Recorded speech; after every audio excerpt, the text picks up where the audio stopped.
Herbert സ്പെൻസറെ കുറിച്ച് ചിന്തിക്കുമ്പോൾ നമ്മുടെ ഓർമ്മയിൽ കടന്നു വരുന്ന ഏറ്റവും പ്രധാനപ്പെട്ട മറ്റൊരു ആശയമാണ് സോഷ്യൽ ഡാർവിനിസം എന്നുള്ളത്. അതായത് ചാൾസ് ഡാർവിൻ്റെ പരിണാമ സിദ്ധാന്തത്തെ സമൂഹശാസ്ത്ര പഠനത്തിലേക്ക് കൊണ്ടുവന്നത് ഹെർബർട്ട് സ്പെൻസറാണ്. അപ്പോൾ അത്തരമൊരു രീതി സമൂഹശാസ്ത്രത്തിൽ കൊണ്ടുവന്നതിന് മറ്റ് ചിന്തകരെല്ലാം സോഷ്യൽ ഡാർവിനിസം എന്നാണ് പൊതുവെ വിളിച്ചു വരുന്നത്.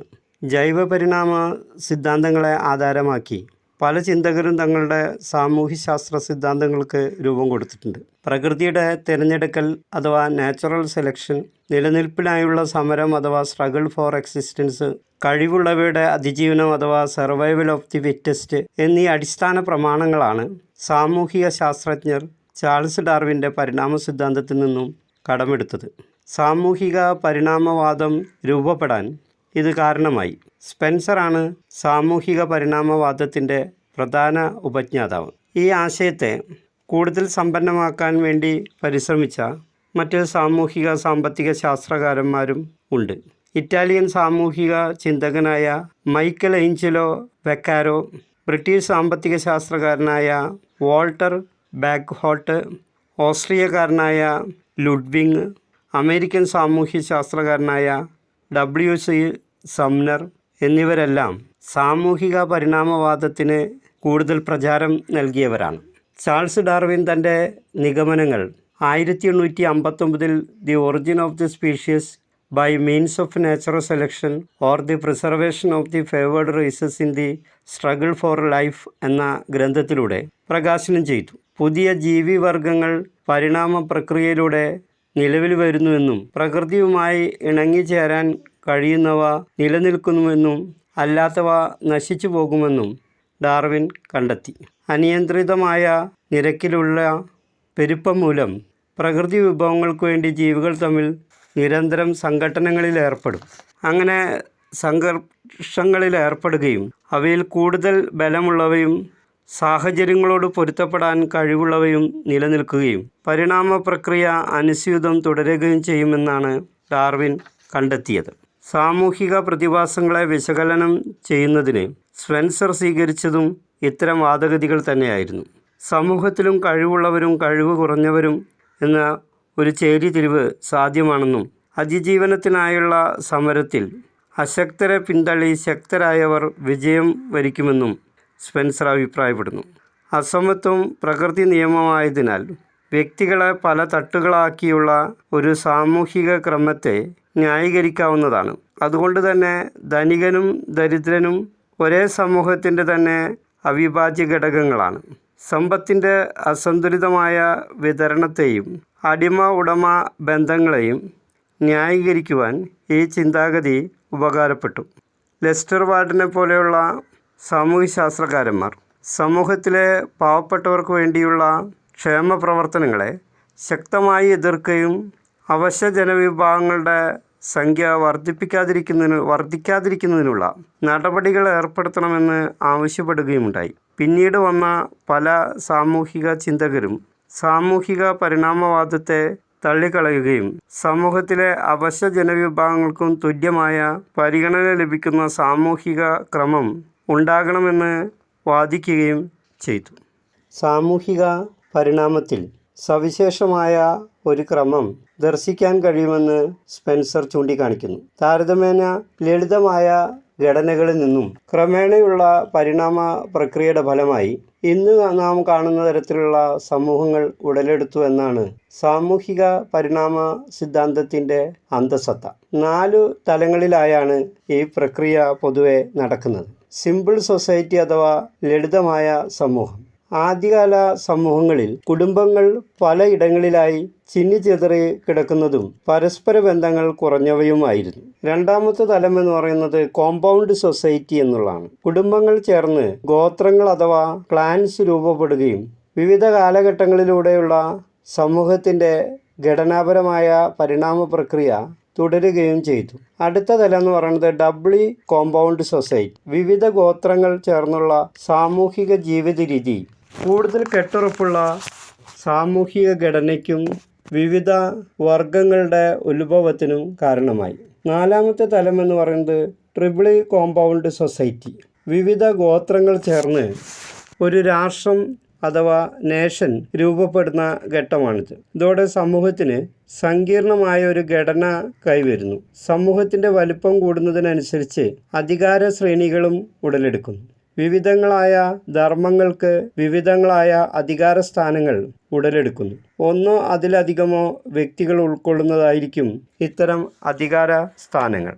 ഇത്തരത്തിൽ വളരെ വിശദമായ ഒരു പ്രതിപാദനം തന്നെയാണ് സമൂഹത്തിൻ്റെ പരിണാമത്തെക്കുറിച്ച് ഹെർബർട്ട് സ്പെൻസർ മുന്നോട്ട് വച്ചിട്ടുള്ളത്. ഹെർബർട്ട് സ്പെൻസറിൻ്റെ പ്രധാനപ്പെട്ട കൃതികൾ, പ്രത്യേകമായും സാമൂഹിക ശാസ്ത്രവുമായി ഏറെ ബന്ധപ്പെട്ട കൃതികൾ, ദ പ്രിൻസിപ്പിൾസ് ഓഫ് സോഷ്യോളജി 1876 1896 കാലഘട്ടത്തിലാണ് ഇത് പ്രസിദ്ധീകരിക്കപ്പെട്ടത്. പ്രിൻസിപ്പിൾസ് ഓഫ് എത്തിക്സ് 1892-93 കാലഘട്ടത്തിൽ പ്രസിദ്ധീകരിച്ചു. The study of society 1873 the first principles 1862 social statics 1850 പ്രസിദ്ധീകരിച്ചു. ഇത്രയും കാര്യങ്ങളാണ് പ്രധാനമായും നമ്മൾ ഹെർബർട്ട് സ്പെൻസറെ കുറിച്ച് ഓർത്തു വെക്കേണ്ടത്. അഗസ്റ്റ് കോംതെ അവതരിപ്പിച്ച മറ്റൊരു പ്രധാനപ്പെട്ട ആശയമാണ് ശാസ്ത്രങ്ങളുടെ വർഗീകരണം അഥവാ ക്ലാസിഫിക്കേഷൻ ഓഫ് സയൻസസ്.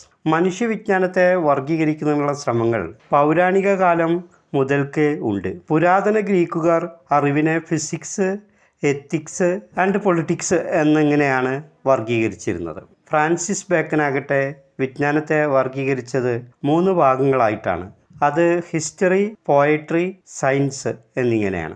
സമൂഹശാസ്ത്രത്തിൻ്റെ പഠനത്തിന് സഹായകമായ രീതിയിലാണ് അഗസ്റ്റെ കോംതെ അറിവിനെ ശാസ്ത്രീയമായി വർഗീകരിച്ചത്.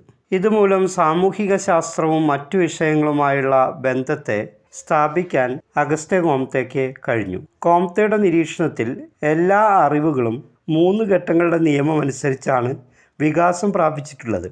മനുഷ്യ സമൂഹം പല വികാസഘട്ടങ്ങളിലൂടെ കടന്നു പോവുകയും ഓരോ ഘട്ടവും തൊട്ടു മുമ്പുള്ള ഘട്ടവുമായി ബന്ധപ്പെട്ടിരിക്കുകയും ചെയ്യുന്നത് പോലെ ശാസ്ത്രീയമായ അറിവും പല ഘട്ടങ്ങളിലൂടെ വികാസം പ്രാപിച്ചുണ്ടായവയാണ്.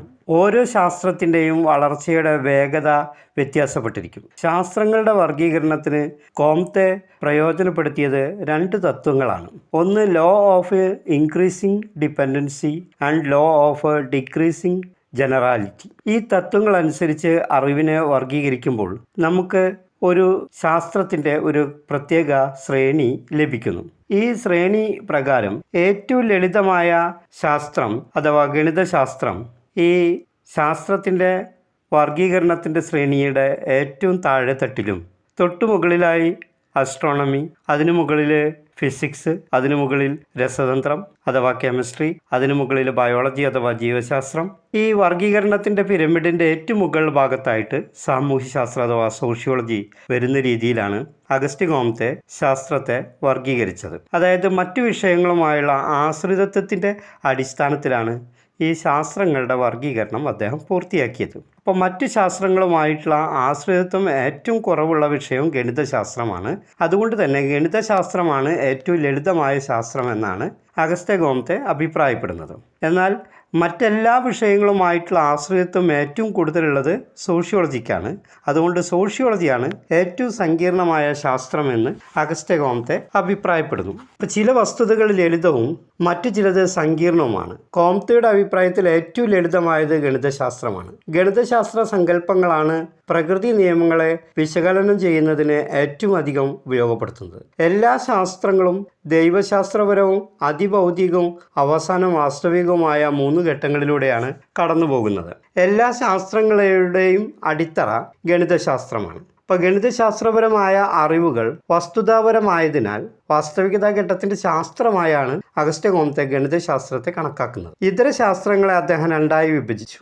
ജൈവ വിജ്ഞാനവും അജൈവ വിജ്ഞാനം എന്നിങ്ങനെ അതിനെ 2ആയിട്ടാണ് അദ്ദേഹം തരംതിരിച്ചത്. അജൈവ വിജ്ഞാനത്തിനാണ് കൂടുതൽ സ്ഥിരതയുള്ളത്. എന്നാൽ അവയ്ക്ക് ഗണിതശാസ്ത്രത്തിൻ്റെ തൊട്ടടുത്തുള്ള സ്ഥാനം തന്നെയാണ് കോംതെ നൽകിയത്. അതുമൂലമാണ് അസ്ട്രോണമി എന്ന ശാസ്ത്രശാഖ ഗണിതശാസ്ത്രത്തോട് ചേർന്ന് നിൽക്കുന്നത്.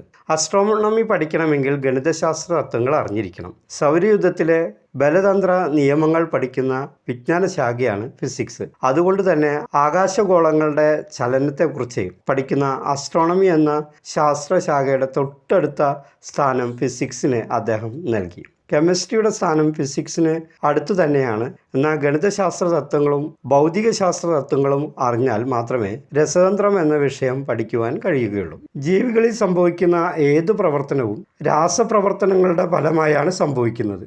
ആയതിനാൽ ജീവശാസ്ത്രം രസതന്ത്രത്തെ ആശ്രയിച്ചാണ് ഇരിക്കുന്നത്. മനുഷ്യൻ്റെ സാമൂഹിക ജീവിതവുമായി ബന്ധപ്പെട്ടിരിക്കുന്നതിനാൽ സാമൂഹിക ശാസ്ത്രം മറ്റെല്ലാ വിഷയങ്ങളുമായും ബന്ധപ്പെട്ടാണ് ഇരിക്കുന്നത്. സാമൂഹിക ശാസ്ത്രം മറ്റെല്ലാ ശാസ്ത്രങ്ങളെയും ആശ്രയിക്കുന്നു. ജീവശാസ്ത്രത്തെയാണ് ഇത് ഏറ്റവും കൂടുതൽ ആശ്രയിക്കുന്നത്. അതുകൊണ്ട് തന്നെ സോഷ്യോളജി ഒരു സങ്കീർണമായ ശാസ്ത്രമാണ്. ഒരു സങ്കീർണമായ സാമൂഹ്യ ശാസ്ത്രം പഠിക്കുന്നതിന് അതിനേക്കാൾ ലളിതമായ ശാസ്ത്രതത്വങ്ങൾ അറിഞ്ഞിരിക്കേണ്ടത് ആവശ്യമാണ് എന്ന അഭിപ്രായമാണ് അഗസ്ത്യ കോംതെക്ക് ഉള്ളത്. അതായത് ഒരു ലളിതശാസ്ത്രം ഒരു സങ്കീർണ ശാസ്ത്രത്തിൻ്റെ അടിത്തറയായി വർത്തിക്കുന്നു എന്ന അഭിപ്രായമാണ് ഇതുമായി ബന്ധപ്പെട്ട് അഗസ്ത്യ കോംതെ മുന്നോട്ട് വെച്ചത്. അപ്പോൾ ശാസ്ത്രങ്ങളുടെ വർഗീകരണത്തിലൂടെ അദ്ദേഹം പറയാൻ ശ്രമിക്കുന്ന ഏറ്റവും പ്രധാനപ്പെട്ട കാര്യം സമൂഹശാസ്ത്രമാണ് ഏറ്റവും സങ്കീർണമായ ശാസ്ത്രം എന്ന് തന്നെയാണ്. അത് കാരണം അതിന് മറ്റ് ശാസ്ത്രങ്ങളുമായിട്ടുള്ള ആശ്രിതത്വം ഏറ്റവും കൂടുതലാണ് എന്നതാണ്. അപ്പോൾ ഇത്തരത്തിൽ ശാസ്ത്രത്തിൻ്റെ വർഗീകരണം മുന്നോട്ട് വയ്ക്കുക എന്ന പ്രവർത്തനം കൂടി അഗസ്ത്യ കോംതെയുടെ ഭാഗത്തു നിന്നും ഉണ്ട്.